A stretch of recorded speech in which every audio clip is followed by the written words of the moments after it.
લોકસભાની ચૂંટણીમાં હવે જંગ કોની વચ્ચે હશે, એટલે કે ભારતીય જનતા પાર્ટીના ઉમેદવાર કોણ હશે અને કોંગ્રેસના ઉમેદવાર કોણ હશે, હવે ધીરે ધીરે પિક્ચર ક્લીન થઈ રહ્યું છે। તેવામાં જો બનાસકાંઠા સીટની વાત કરવામાં આવે તો બનાસકાંઠા સીટ ઉપર આ વખતે એક બાજુ જ્યાં ભારતીય જનતા પાર્ટીના ઉમેદવાર રેખાબેન ચૌધરી છે તો બીજી તરફ કોંગ્રેસના ઉમેદવાર ગેનીબેન ઠાકોર છે। હવે ગેનીબેન ઠાકોરના નામની ઘોષણા થતાની સાથે જ ક્યાંક એવું લાગી રહ્યું છે કે રાજનીતિ જે છે, કારણ કે આમ આદમી પાર્ટી હવે ગેનીબેનના સમર્થનમાં ઉતરી આવી છે ને ગોપાલ ઇટાલિયાએ ટ્વીટ કર્યું છે। શું છે ગોપાલ ઇટાલિયાનું ટ્વીટ, જાણીશું આ રિપોર્ટમાં। નમસ્કાર, હું છું ગોપી ગાંગર અને આપ જોઈ રહ્યા છો નિર્ભય ન્યૂઝ।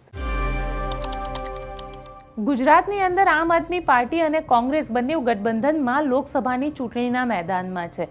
તેવામાં ભરૂચ અને ભાવનગરની આ બંને સીટો ઉપર આમ આદમી પાર્ટીએ પોતાના ઉમેદવાર રાખ્યા છે તો બીજી બાજુ 26માંથી 24 સીટ કોંગ્રેસ ચૂંટણીમાં પોતાના ઉમેદવાર ઉભા રાખવાની છે, જેમાંથી 7 ઉમેદવારોના નામની ઘોષણા થઈ ચૂકી છે।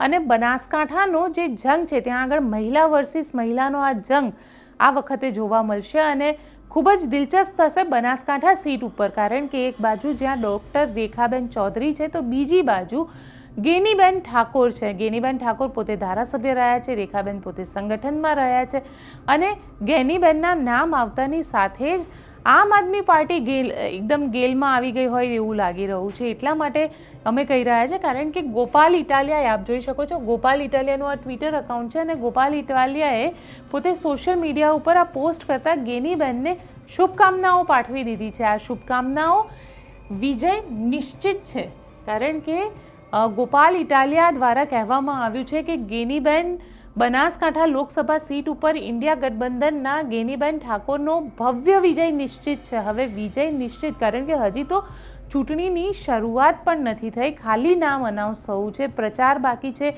પ્રચાર બાદ કોનું જીત થશે, વોટિંગ થશે, વોટિંગ થયા બાદ કાઉન્ટિંગ થશે, પણ કોની જીત થશે હજી ક્યાંય નિશ્ચિત નથી। પરંતુ ગોપાલ ઇટાલિયાએ ગેનીબેન ઠાકોરને શુભકામનાઓ પાઠવી દીધી છે, સાથે જ લખી રહ્યા છે ગેનીબેન ઠાકોર બહોળા સમાજની સતત ચિંતા કરતા અને સમાજ હિતમાં સ્પષ્ટ બોલનારા નિડર વ્યક્તિ છે। તેઓએ સાચી વાત બોલવામાં ક્યારેય શરમ કે ડર રાખ્યો નથી। દરેક વ્યક્તિ જાણે છે કે ગેનીબેન જે છે તે હંમેશા સામે ચડીને આવે છે, રણચંડી બનીને પોતે ત્યાં આગળ કામ કરે છે અને શંકર ચૌધરી જેવા જે ચૌધરી સમાજનું સૌથી મોટું માથું અને સાથે બનાસ ડેરી જે કોઓપરેટિવ સેક્ટરમાં આખા બનાસકાંઠા જિલ્લામાં ફેલાયેલી છે તેના અધ્યક્ષ એવા શંકર ચૌધરીને પણ જો ગેનીબેન ઠાકોર હરાવી શકતા હોય તો ગેનીબેન લડાયક મિજાજના માનાય છે અને ગેનીબેન જે છે તે હંમેશા પોતાની વાત, પોતાની સ્પષ્ટ બોલવાની જે કાબિલિયત છે તેના કારણે હંમેશા ચર્ચામાં રહે છે। અને તેવામાં ગેનીબેનને લઈને વખાણ પણ કરી નાખ્યા છે કે શરમ કે ડર રાખ્યા નથી અને કંઈ પણ વાત હોય તે સ્પષ્ટપણે પોતે બોલે છે।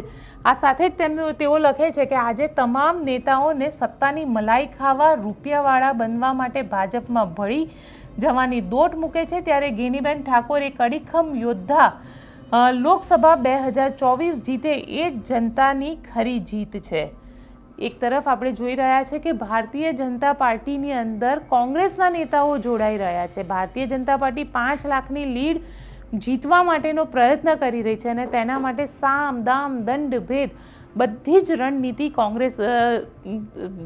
રણનીતિ જે છે તે ભારતીય જનતા પાર્ટી અપનાવી રહી છે। કોંગ્રેસના નેતાઓને ક્યાંક તોડી રહી છે, ક્યાંક દબાણની રાજનીતિ છે, આવું બધું કહેવાય રહ્યું છે। અને કોંગ્રેસના જે દિગ્ગજ નેતાઓ છે, નારણ રાઠવા હોય, અર્જુન મોઢવાડિયા હોય, આવા નેતાઓ પણ હવે કોંગ્રેસ છોડીને ભારતીય જનતા પાર્ટીમાં જઈ રહ્યા છે। તેવામાં ગેનીબેન ઠાકોર, કારણ કે દબાણ તો ગેનીબેન ઉપર પણ કરવામાં આવ્યું હતું અને ગેનીબેન ઠાકોરને પણ કહેવામાં આવ્યું હતું કે તમે ભારતીય જનતા પાર્ટીમાં ભળી જાઓ, પરંતુ ગેનીબેન ભારતીય જનતા પાર્ટીમાં ન ગયા।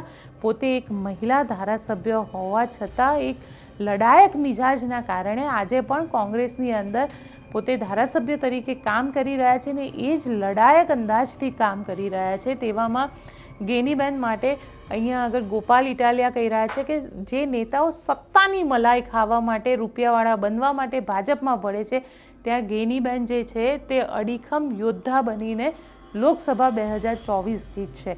ગેનીબેન માટે આ ટ્વીટ ગોપાલ ઇટાલિયાએ કર્યું છે અને તેમણે તો અત્યારથી જ ગેનીબેન ઠાકોરને ઉમેદવાર બનવા બદલ શુભકામનાઓ આપી દીધી, ભવ્ય જીત માટેની શુભકામનાઓ આપી દીધી અને ગેનીબેનનો ફોટો તેમને ટ્વીટ કર્યો છે. આ ટ્વીટ થયા બાદ સતત લોકો તેના ઉપર ટ્રોલિંગ કરી રહ્યા છે અને કહી રહ્યા છે કે શું કોંગ્રેસ એક જ સીટ જીતશે, કારણ કે જે રિપ્લાય આની અંદર નીચે લખેલા છે તેની અંદર પણ ઘણા બધા લોકો લખી રહ્યા છે કે શું કોંગ્રેસ એક જ સીટ જીતવાની છે, કારણ કે એક બાજુ આમ આદમી પાર્ટી ચૈતર વસાવાની વાત કરી રહી છે, તેવામાં હવે ગેનીબેન જે છે તે આ વખતે ચૂંટણીના મેદાનમાં છે. મહિલા વર્સિસ મહિલાની આ લડાઈ અને રેખા ચૌધરી વર્સિસ ગેનીબેન ઠાકોરની આ લડાઈની અંદર આ વખતે શું થશે, કારણ કે બનાસકાંઠાની અંદર ઠાકોર સમાજમાં પહેલીવાર કોંગ્રેસ દ્વારા ટિકિટ આપવામાં આવી છે અને એ પણ જોવાનું દિલચસ્પ રહેશે કે બનાસકાંઠાનો આ જંગ જ્યાં છે, જ્યાં આગળ ચૌધરી સમાજનું પ્રભુત્વ છે, તેવામાં ચૌધરી સામે ઠાકોર, આમ તો જોવા જઈએ તો કમ્યુનિટી વાઇઝ વોટ શેર જે છે તે લગભગ બંને કમ્યુનિટીનો સરખો આમ માનવામાં આવે છે કે જાજો ફરક નથી. તેવામાં શું થશે, ગેનીબેનનો પોતાનો એક ધારાસભ્ય તરીકેનો અનુભવ તેમને લોકસભાની ચૂંટણી જીતવામાં મદદરૂપ થશે કે પછી ભારતીય જનતા પાર્ટીનું સંગઠન જે છે તે રેખા ચૌધરીને આ ચૂંટણી જીતવામાં મદદરૂપ થશે. જંગ જામી ચૂક્યો છે, શરૂઆત થઈ ચૂકી છે અને આ લોકસભાની ચૂંટણીમાં રેખા ચૌધરી વર્સિસ ગેની ઠાકોરના જંગમાં શું થશે, દરેક ખબર તમને નિર્ભય ન્યૂઝ આપશે. નિર્ભય ન્યૂઝ સાથે જોડાયેલા રહેજો અને લોકસભાની ચૂંટણીને લઈને જે પણ ન્યૂઝ હશે, જેટલા પણ ખબર હશે, એ દરેક ખબર અમે તમને સૌથી પહેલાં અને સૌથી સચોટ આપીશું, કેમ કે નિર્ભય ન્યૂઝ છે લોકશાહીનો અવાજ.